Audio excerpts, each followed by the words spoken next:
సరైన ప్రాపర్టీని ఎంచుకోవడంలో తికమక పడుతున్నారా? ఇక ఆ కన్ఫ్యూజన్ వద్దు. అపార్ట్మెంట్లు, విల్లాలు, ప్లాట్లు మీకు కావలసినవన్నీ ఒకే చోట. Suman TV biggest property expo October 18th, 19th HSCC నావటెల్, Hyderabad. ఇప్పుడే ఫ్రీ ఎంట్రీ కోసం కాల్ చేయండి.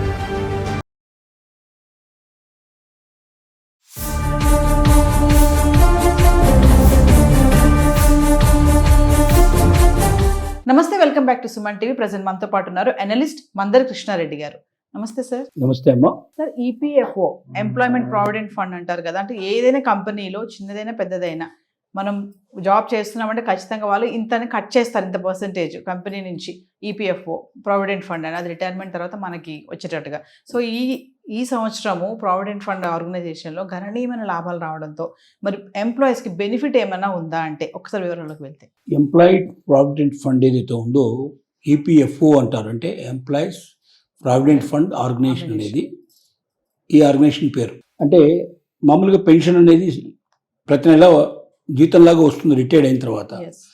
కానీ రిటైర్మెంట్ అయినప్పుడు ఏమవుతుందంటే చాలా బరువులు, బాధ్యతలు రెండు సెటిల్ అవ్వడం. ఇప్పుడు ఆ ఉద్యోగంలో నుంచి బయటకు పోయి వాళ్ళు ఇండిపెండెంట్గా ఎక్కడైనా సెటిల్ కావాల్సిన పరిస్థితి పడుతుంది. ఇల్లు కొనుక్కోవడం, లేదా ఇంకా ఏదైనా ఖర్చులు, అవసరాలు, పిల్లల్ని సెటిల్ చేయాల్సిన అవసరం, ఇట్లాంటివి కొన్ని ఉంటాయి. వీటికి ఉద్యోగస్తుడికి మామూలు నెల జీతం ఏమో నెల నెల ఖర్చు పెట్టేసుకుంటాడు. పెన్షన్ ఏమో రిటైర్డ్ అయిన తర్వాత ప్రతి నెల వస్తూ ఉంటుంది. కానీ ఇన్ బిట్వీన్ ఏదైనా జరిగినటువంటి పరిస్థితుల్లో రిటైర్మెంట్ అయిన టైంలో ఉన్న బాధ్యతలన్నీ పూర్తి చేసుకోవడానికి వీలుగా కొంత లంసమ్ అమౌంట్ లక్షల మీద వస్తే బాగుంటుందన్న ఉద్దేశంతో, దృక్పథంతో చాలా మొదట్లోనే స్వాతంత్రం వచ్చిన కొత్తలోనే ఈ ఎంప్లాయీస్ ప్రావిడెంట్ ఫండ్ ఆర్గనైజేషన్ అనే దాన్ని నెలకొల్పారు. 60s ఆ టైంలో వచ్చింది ఇది. దీంట్లో ఏమిటి విషయం అంటే, ఒక ఎంప్లాయర్ అంటే ఉద్యోగం ప్రొవైడ్ చేసిన వ్యక్తి, అది ప్రభుత్వం కావచ్చు, ప్రైవేట్ రంగంలో కావచ్చు, దేంట్లో అయినా సరే 12% ఉద్యోగి తన జీతంలోంచి ఈపీఎఫ్లో పెట్టాలి. ఈపీఎఫ్లో పెడితే, ఎంప్లాయీస్ ప్రావిడెంట్ ఫండ్లో పెడితే, ఎంప్లాయర్ అంటే యజమాని ఎవరైతే ఉన్నారో అతను కూడా 12% వాళ్ళ సొంత డబ్బులోంచి దీంట్లో పెడతాడు. అంటే ఇది మొదటి రోజు నుంచే మనం డబ్బు ఎప్పుడైతే దాంట్లో పెట్టామో ఎంప్లాయీ, ఆ రోజు నుంచే ఇది డబుల్ అయిపోతుంది. ప్లస్ దానికి తోడుగా ఏం చేస్తారంటే ఈ డబ్బుని ఆ డబ్బుని అంతా కలిపి దీన్ని జాగ్రత్తగా ప్రభుత్వం తరపున దీన్ని ఏమైనా మంచి మంచి బాండ్స్లో, అంటే గవర్నమెంట్ రిలీజ్ చేసేటువంటి బాండ్స్ ఉంటాయి, అంటే 100% గ్యారంటీ ఉంటుంది. ఎట్టి పరిస్థితుల్లో నష్టం వచ్చే సమస్య లేదు. వస్తే లాభం వస్తుంది, కానీ నష్టం మాత్రం ఎట్టి పరిస్థితుల్లో రాదు. అలాంటి వాటిల్లో దీన్ని ఎక్కువగా పెడుతుంటారు. లేదా ఇంకా ఏమైనా రియల్ ఎస్టేట్, దీంట్లోపల స్టాక్ మార్కెట్లో అసలుకి ఇబ్బంది లేకుండా గ్యారంటీ ఇస్తూ కొంత ప్రాఫిట్ జనరేటెడ్గా ఉండేటట్టుగా, మూలధనానికి మాత్రం ఎప్పుడు ఇబ్బంది కలగకుండా ఉండేట్టుగా ఎవరైనా కంపెనీలు హామీ ఇచ్చినట్టయితే వాటిలో కూడా వీళ్ళు పెడతారు. ఏది ఏమైనప్పటికీ ఎంప్లాయీకి మేలు జరిగేటట్టుగా ఎక్కువ మొత్తం లోపల డబ్బు వచ్చేటట్టుగా చేయడానికి ప్రయత్నం చేస్తారు. ఎట్టి పరిస్థితిలో ఉన్న డబ్బు పోకుండా చూస్తారు. అయితే ఈ సంవత్సరం అలా పెట్టబడినటువంటి డబ్బు ఏదైతే ఉందో 17,000 కోట్ల రూపాయలు లాభం వచ్చింది. మొత్తం ఎంప్లాయీస్ ప్రావిడెంట్ ఫండ్ ఆర్గనైజేషన్కి total profit 17,000 crores above profit వచ్చింది. ఇంత మొత్తం ప్రాఫిట్ని అందరికీ పంచాలి. అంటే ఈ ఎంప్లాయీ ప్రావిడెంట్ ఫండ్లో చేరినటువంటి ఎంప్లాయీస్ ఎంతమంది ఉన్నారో అందరికీ షేర్ చేయాలి. షేర్ చేయడం వల్ల ఎంతో కొంత లాభం తప్పనిసరిగా వచ్చే అవకాశం ఉంది. సపోజ్ 5 లక్షల రూపాయలు ఆల్రెడీ దాంట్లో మన ఎంప్లాయీస్ ఫండ్ ఉందని అనుకుందాం, మొదటి నుంచి కట్టుకుంటూ వచ్చినటువంటిది. ఈ 5 లక్షలకి ఏమవుతుందంటే ఇప్పుడు ఈసారి 8% మామూలుగా యాడ్ అవుతున్నట్టయితే ఒక 0.1% అదనంగా యాడ్ అయితే సుమారుగా 40,000 రూపాయలు సంవత్సరానికి అదనంగా యాడ్ అవుతాయి. ఆ 40,000 రూపాయలు కదా అని అనుకుంటున్నారేమో. ఈ 40,000కు మళ్ళీ వడ్డీ, మళ్ళీ నెక్స్ట్ ఇయర్ సరికల్లా చక్ర వడ్డీ, అంటే అసల్లో ఈ వడ్డీ కలుస్తుంది, మళ్ళీ దీనికి వడ్డీ వస్తుంది, అంటే చక్రవడ్డీ వస్తుంది. ఇలా వడ్డీకి చక్రవడ్డీ కలవడం వల్ల ఈ 40,000 ఇంకో 20 ఏళ్ళు 30 ఏళ్ళ తర్వాత 1,000 లక్షలకు మారిపోయేటువంటి అవకాశం ఉంది.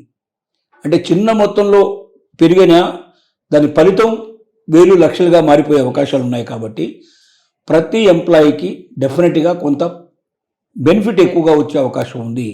ప్రతి సంవత్సరం ఇంత రాకపోవచ్చు, ఎందుకంటే ఏదైతే పెట్టారో దేంట్లో అయితే దానికి ఇప్పుడుగా లాభాలు వచ్చినట్టయితే ఆ లాభాలు ఇక్కడ వర్తిస్తాయి. ఒకవేళ అక్కడ వీళ్ళు పెట్టిన పెట్టుబడిలో లాభాలు రాకపోతే అసలుకు మాత్రం ఏ రకంగా ప్రాబ్లం లేకుండా గ్యారంటీ తీసుకుని పెడతారు కాబట్టి ఎప్పుడు కూడా పెట్టిన డబ్బుకైతే ఏ రకమైన ఇబ్బంది ఉండదు. కానీ ఆ పైన వచ్చే లాభం అనేది చెప్పలేం, పరిస్థితులను బట్టి సిచ్యువేషన్స్ బట్టి ఉంటాయి. ఇది దీనివల్ల వచ్చేటువంటి బెనిఫిట్. రెండోది ఏంటంటే ముఖ్యంగా ఈపీఎఫ్ లోపల రకరకాల అవకాశాలు ఉన్నాయి. దీన్ని ఇన్సూరెన్స్ కింద కూడా దీన్ని మార్చుకోవడానికి దీంట్లో కొంత భాగాన్ని ఇన్సూరెన్స్కి మార్చుకోవచ్చు. పిఎఫ్లోంచి కొంత అవకాశాన్ని బట్టి ఒకవేళ కావాలనుకుంటే ఇన్సూరెన్స్ మాకు రెగ్యులర్గా ఇన్సూరెన్స్లో జాయిన్ అవ్వడానికి డబ్బులోంచి కొంత డైవర్ట్ చేసుకోవచ్చు. అంటే అది ఎంప్లాయీ ఫండే కాబట్టి కొంత దాన్ని చేయడానికి అవకాశం ఉంటుంది. ఇలా 2-3 రకాలుగా తమ జీవితంలో అవసరాలను బట్టి కొంచెం మార్పులు చేర్పులు చేసుకోవడానికి తాత్కాలికమైనటువంటి ఇబ్బందులకి దాన్ని వాడుకోవడానికి కొంత అవకాశం కూడా ఉంటుంది. ఏది ఏమైనప్పటికీ ఇది ఎంప్లాయీకి ఒక వరం. చాలామంది ఏమనుకుంటారంటే నా జీవితంలో 12% పోతుంది, అంటే సుమారుగా నాకు 20,000 వస్తే 20,000 పోయి 12% అంటే ఇప్పుడు 2,400 రూపాయలు పోతుంది. ఇప్పుడైతే 2,400 పోతుంది, అది ఎప్పుడో వస్తుందేమో, అది ఎప్పుడో రిటైర్డ్ అయినప్పుడు అనుకుంటారు. కానీ చాలా తప్పు. ఎందుకంటే రిటైర్మెంట్ నాటికి దీనికి ఎంత డబ్బు అవుతుందంటే వడ్డీ చక్రవడ్డీలు అన్నీ కలుపుకొని లక్షల మీద వస్తుంది. కొంతమందికి 10 లక్షలు, కొంతమందికి 25 లక్షలు, 50 లక్షల దాకా వచ్చేవాళ్ళు కూడా ఉన్నారు. పెద్ద పెద్ద ఎంప్లాయీస్ చేయవాళ్ళు ఉన్నారు. రెండోది 12% కాదు, ఇంకా మన దగ్గర శక్తి ఉంటే ఇంకా కూడా మనం దాన్ని పెంచుకోవడానికి కూడా అవకాశాలు ఉన్నాయి. ఎంప్లాయర్ దానికి తగినటువంటి పరిస్థితిలో కొంత యాడ్ చేస్తాడు. అంటే 12% అనేది కంపల్సరీ. ఒకవేళ 12% కన్నా పైన మనం ఆదా చేసుకోగలిగే అవకాశం ఉంటే దానికి తగినట్టుగా ఇంకా కొంత బెనిఫిట్ ఎంప్లాయర్ దగ్గర నుంచి కూడా వస్తుంది. వడ్డీ చక్రవడ్డీలు కూడా దాంట్లో కలుస్తాయి అదనంగా. ఈ రకమైన అవకాశాలు కూడా దీంట్లో ఉన్నాయి. ఇది చాలా మంది దీన్ని భారంగా తలుస్తారు, కానీ ఇది భారం కాదు. రెండోది, ఒక దగ్గర ఎంప్లాయీగా మారిపోయాడు అనుకోండి, అంటే అక్కడ మానేశాడు. అక్కడ మానేసినప్పుడు ఏమవుతుందంటే ఈ ఖాతాని కొత్తగా ఎక్కడైతే జాయిన్ అవుతాడో జాయిన్ అయిన దగ్గరికి దీన్ని ట్రాన్స్ఫర్ చేసుకోవచ్చు. ట్రాన్స్ఫర్ చేసుకుంటే అక్కడ మళ్ళీ యథాతథిగా దీన్ని కంటిన్యూ చేయడానికి అవకాశం ఉంది. కాబట్టి నేను ఈ ఉద్యోగం మానేస్తే రేపు పొద్దున్న నా డబ్బులన్నీ పోతాయని భయపడాల్సిన అవసరం లేదు. రెండోది, మనం ఎప్పటికప్పుడు చెక్ చేస్తూ ఉండాలి. ఏం చెక్ చేస్తూ ఉండాలి? ఈపీఎఫ్ లోపలికి ఎంప్లాయర్ డబ్బు వచ్చి చేరిందా లేదా. కొన్ని చోట్ల ఎలా జరుగుతాయంటే ప్రైవేట్ ఆర్గనైజేషన్స్లో, ముఖ్యంగా గవర్నమెంట్లో అంటే ఈ ప్రాబ్లం ఉండదు, ఆటోమేటిక్గా జరిగిపోతుంది. జరగకపోతే గవర్నమెంట్ దానికి బాధ్యత వహిస్తుంది. ప్రైవేట్ ఎంప్లాయీ ఏంటంటే మన డబ్బు తీసుకుంటాడు, వాడి డబ్బులు వేయడు, ఈపీఎఫ్లో జమ చేయనప్పుడు అవుతుందంటే ఈ డబ్బుకు మాత్రమే వడ్డీ వస్తుంది తప్ప ఆ డబ్బుకు రాదు. అంత పెరగని పరిస్థితి ఏర్పడుతుంది. కాబట్టి ఎప్పటికప్పుడు ఈ వెబ్సైట్లోకి వెళ్ళి మన ఖాతా నెంబర్ ఏంటో కొట్టుకొని మనం చెక్ చేసుకోవచ్చు. దాని లోపల అమౌంట్ జమ అయిందా లేదా, ఈపీఎఫ్ ఖాతాలోకి ఎంప్లాయర్ డబ్బు వచ్చి చేరిందా లేదా. చేరకపోతే వెంటనే ఇమీడియట్గా యూనియన్ లాంటిది ఉంటుంది కాబట్టి అందరూ సంప్రదించి ఒత్తిడి తీసుకురావచ్చు, ప్రభుత్వాన్ని కూడా ఫిర్యాదు చేయొచ్చు. ఇలాంటి అవకాశాలు చాలా ఉన్నాయి దీంట్లో. ఖచ్చితంగా చేసి తీరాలి, లేకపోతే కోర్టు కూడా వెళ్ళొచ్చు దీని మీద. అంటే ఏ ఎంప్లాయర్ అయినా, యజమాని అయినా తప్పనిసరిగా తన యొక్క ఎంప్లాయీకి సంబంధించిన ప్రావిడెంట్ ఫండ్ లోపల డబ్బులు మాత్రం ప్రతి నెల తప్పనిసరిగా విధిగా చెల్లించాలి అని దానికి ఒక ఫిక్స్డ్ డేట్లు కూడా గవర్నమెంట్ దానికి ఏర్పాటు చేస్తుంది. ఇది జాగ్రత్తగా గమనించుకోవాలి.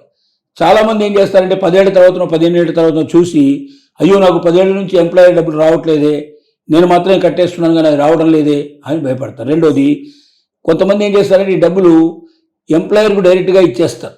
ఎందుకంటే వాళ్ళ డబ్బులు కూడా కలిపి టోటల్ ఫండ్ అంతా వచ్చేటట్టుగా చేస్తారు. కాబట్టి ఆ ఖాతాలోకి సరిగా వెళ్లకుండా కొంతమంది చేస్తారంటే ఇది ప్రైవేట్ ఎంప్లాయీస్ ఆర్గనైజేషన్స్లో యజమానులు ఆ డబ్బును కూడా వాళ్ళు తినేస్తారు ఒక్కోసారి.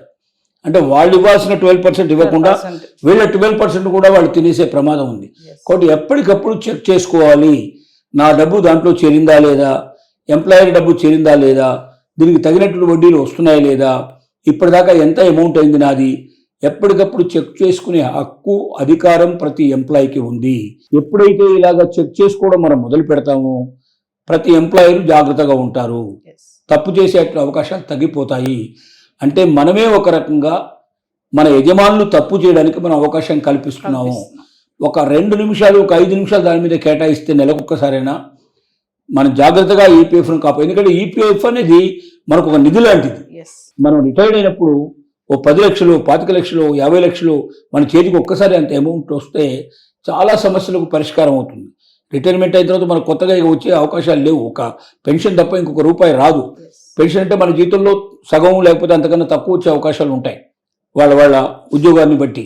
కాబట్టి అంత తక్కువ వస్తుంది కాబట్టి అదిగాక కొంతమంది ప్రైవేట్ ఉద్యోగులకి అసలు పెన్షన్ ఉండదు, ఆ పాసిబిలిటీ కూడా ఉంటుంది. కానీ ప్రైవేట్ ఉద్యోగులకు పెన్షన్ లేకపోయినా ప్రావిడెంట్ ఫండ్ ఉండే పాసిబిలిటీస్ అన్ని ఆఫీసుల్లో ఉంటాయి. 10 మంది ఎంప్లాయీస్ కన్నా ఇప్పుడు దాన్ని 4-5 కూడా మార్చినట్టున్నారు. 5 కన్నా ఎంప్లాయీస్ ఎక్కువ ఉండేటువంటి ఏ ఆఫీసులోనైనా ప్రావిడెంట్ ఫండ్ తప్పనిసరిగా వర్తిస్తుంది. కాబట్టి ఎవరైనా ప్రైవేట్ ఎంప్లాయీస్ పనిచేసేటువంటి ఆఫీసులో ప్రావిడెంట్ ఫండ్ లేకపోతే 5 కన్నా ఎక్కువగా ఎంప్లాయీస్ ఉన్నట్టయితే వెంటనే మీరు ప్రావిడెంట్ ఫండ్ అధికారికి ఇన్ఫర్మేషన్ మీరు ఇచ్చినట్టయితే వాళ్ళు వస్తారు. వాళ్ళు వచ్చి యజమాని మీద ఇమీడియట్గా కేసు ఫైల్ చేస్తారు, చేసి వెంటనే ప్రావిడెంట్ ఫండ్ స్టార్ట్ చేయిస్తారు. అంటే ఎంప్లాయీస్కు చాలా బెనిఫిట్ అవుతుంది. తాత్కాలికంగా మనకు వచ్చేటువంటి జీతంలోంచి ఒక 12% పోతుందని భయపడకుండా బాధపడకుండా ఈ 12% మనం భవిష్యత్తు కోసం దాచుకుంటున్న డబ్బు మనం పెట్టిన డబ్బుకు డబుల్ అమౌంట్ అవుతుంది కదా. ఇది ఎలా సాధ్యం? వేరే దాంట్లో సాధ్యం కాదు కదా. 10 రూపాయలు పెడితే 10 రూపాయలు వస్తున్నాయంటే మరి వేరే దాంట్లో అక్కడక్కడ ఆ స్కీమ్లో ఈ స్కీమ్లో పోయి 2 రూపాయల వడ్డీ వస్తుంది, 4 రూపాయల వడ్డీ వస్తుందని పెట్టేదానికన్నా దీంట్లో 12 రూపాయలు పెడితే 12 రూపాయలకు 12 రూపాయలు వస్తుంది కదా. మన జీతాన్ని బట్టి ఎంత పెడితే అంత డబ్బులు వస్తుంది. ఈ డబ్బులకు మళ్ళీ వడ్డీ చక్రవడ్డీ వస్తుంది. ఇవన్నీ కలిపి మనకు వృద్ధాప్యంలో మనకు సహకరిస్తాయి, మనకు అవకాశం ఉంటుంది. మధ్యలో కూడా కొద్దిగా ఎమర్జెన్సీ వస్తే కొంత అమౌంట్ తీసుకోవడానికి దాంట్లో పాసిబిలిటీస్ ఇచ్చారు. ఒకవేళ ఆరోగ్యాలు సరిగా లేకపోతే లేదా ఏదైనా మ్యారేజ్ ఎట్లాంటివి ఉన్నాయి, కొంత అమౌంట్ దాంట్లో తీసుకోవడానికి పాసిబిలిటీస్ ఇచ్చారు. కాబట్టి ఇన్ని సౌకర్యవంతమైనటువంటి అవకాశాలు ఉన్నప్పుడు ప్రతి ఎంప్లాయీ కూడా తన ఆర్గనైజేషన్లో ఈపీఎఫ్ నడుస్తుందా లేదా, లేకపోతే వెంటనే ఈపీఎఫ్ ఆర్గనైజేషన్కి మనకు తెలియజేసి ప్రావిడెంట్ ఫండ్ ఆఫీసులు ఉంటాయి ప్రతి చోట. మీరు ఆన్లైన్లో కొడితే మీకు వెంటనే అడ్రస్, ఫోన్ నెంబర్ అంతా ఉంటుంది.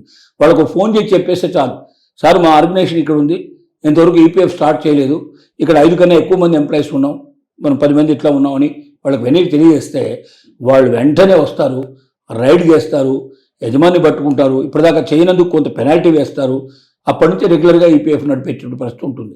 అలా అందరికీ మేలు జరిగే అవకాశం ఉంది. ఇది ప్రతి ఒక్కరూ ఉపయోగించుకోవాలని మనం కోరుకుంటున్నాం.